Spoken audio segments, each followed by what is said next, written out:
जीवन का रहस्य। देवों और असुरों में घोर युद्ध हो रहा था। राक्षसों के शस्त्र बल और युद्ध कौशल के सम्मुख देवता टिक ही नहीं पाते थे।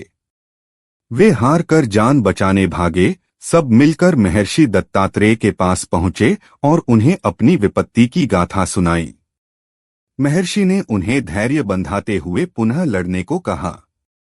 फिर लड़ाई हुई, किंतु देवता फिर हार गए और फिर जान बचाकर भागे महर्षि दत्तात्रेय के पास।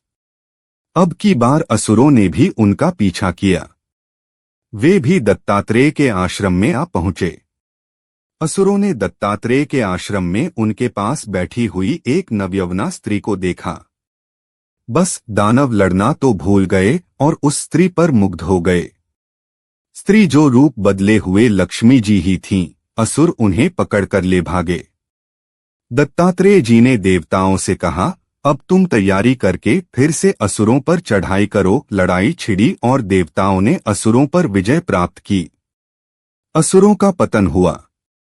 विजय प्राप्त करके देवता फिर दत्तात्रेय के पास आए और पूछने लगे, भगवन, 2 बार पराजय और अंतिम बार विजय का रहस्य क्या है?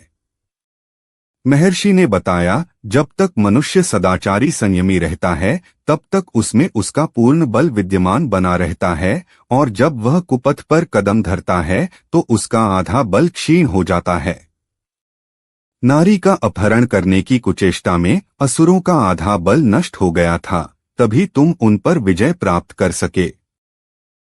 राम कथा। भगवान श्री राम को रामचंद्र जी क्यों कहा जाता है?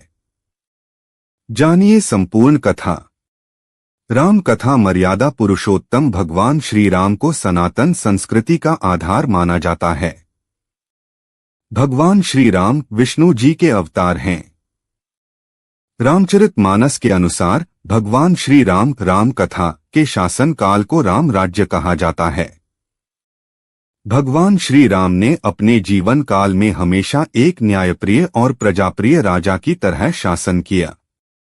भगवान श्री राम ने हमेशा रघुकुल रीति सदा चली आई, प्राण जाई पर वचन न जाई के आधार पर अपना कर्तव्य निभाया। इसी कारण अपने पिता राजा दशरथ के कहने पर राजधर्म और वचन के पालन के लिए भगवान श्री राम 14 वर्षों के वनवास पर भी गए। अपने जीवन काल में भगवान श्री राम ने अपने वचन और धर्म को हमेशा अपने स्वार्थ से ऊपर रखा। हम सभी भगवान श्री राम को सियावर, विष्णु अवतार, रघुनंदन, मर्यादा पुरुषोत्तम, भगवान राम और श्री रामचंद्र जी के नाम से जानते हैं। भगवान श्री राम के इन सभी नामों के पीछे कोई न कोई पौराणिक कथा अवश्य जुड़ी हुई है। हम जानेंगे कि भगवान श्री राम को रामचंद्र जी कहने के पीछे की कथा क्या है।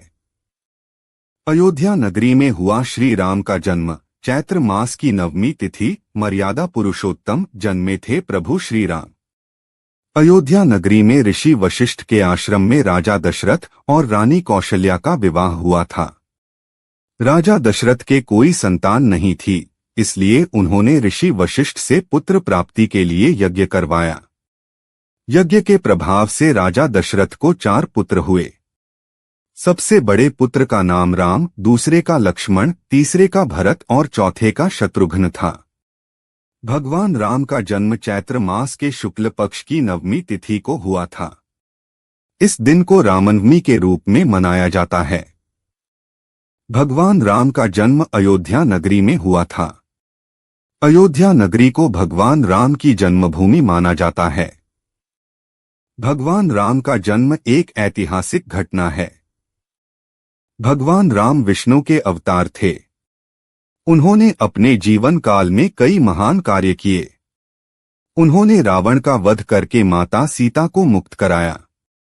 उन्होंने 14 वर्षों के वनवास में भी अपने धर्म और मर्यादा का पालन किया।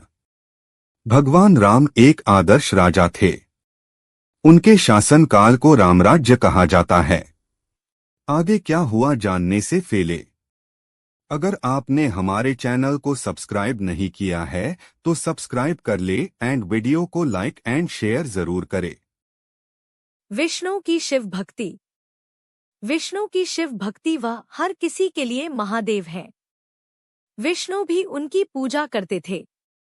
विष्णु की शिव भक्ति को बताने वाली एक बहुत सुंदर कहानी है।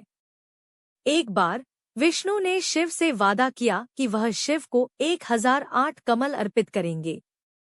वह कमल के फूलों की तलाश में गए और पूरी दुनिया में खोजने के बाद भी उन्हें सिर्फ 1007 कमल के फूल मिले। एक कम था। उन्होंने आकर सब कुछ शिव के सामने रख दिया। शिव ने अपनी आंखें नहीं खोली, वह सिर्फ मुस्कुराए क्योंकि एक कमल कम था। फिर विष्णु ने कहा, मुझे कमलनयन कहा जाता है, जिसका अर्थ है कमल के फूलों की तरह आंखों वाला भगवान। मेरी आंखें किसी कमल की तरह सुंदर हैं, तो मैं अपनी एक आंख अर्पित करता हूँ।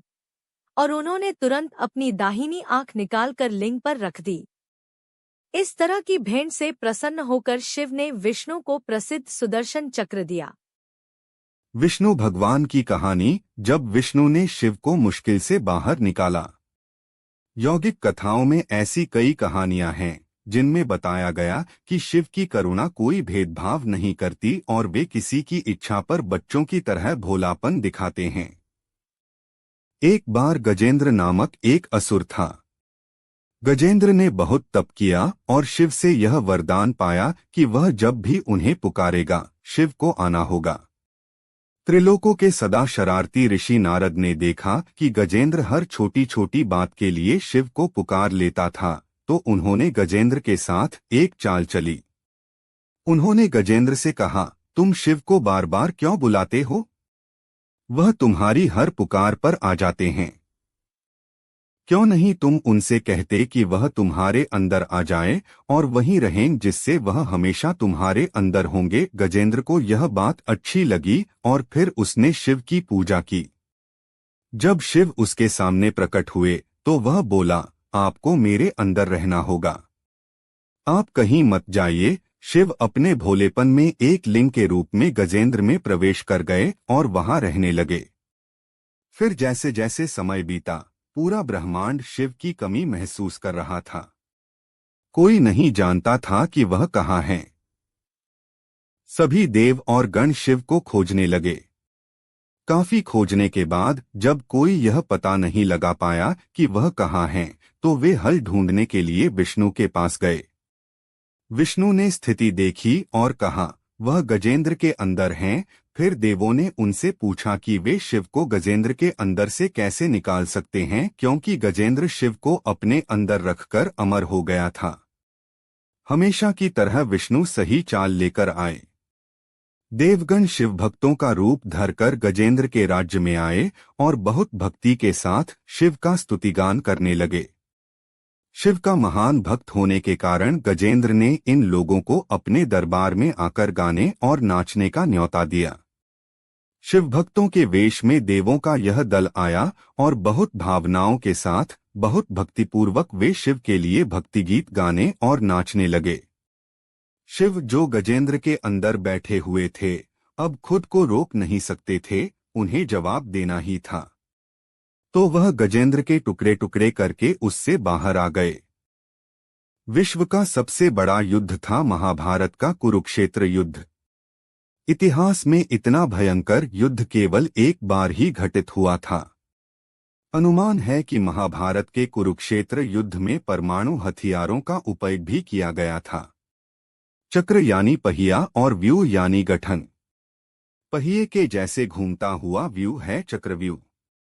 कुरुक्षेत्र युद्ध का सबसे खतरनाक रणतंत्र था चक्रव्यूह। यद्यपि आज का आधुनिक जगत भी चक्रव्यूह जैसे रणतंत्र से अनभिज्ञ है। चक्रव्यूह या पद्मव्यूह को बेधना असंभव था। द्वापर युग में केवल 7 लोग ही इसे बेधना जानते थे। भगवान कृष्ण के अलावा अर्जुन, भीष्म, द्रोणाचार्य, कर्ण, अश्वत्थाम और प्रद्युम्न ही व्यूह को बेध सकते थे जानते हैं। अभिमन्यु केवल चक्रव्यूह के अंदर प्रवेश करना जानता था।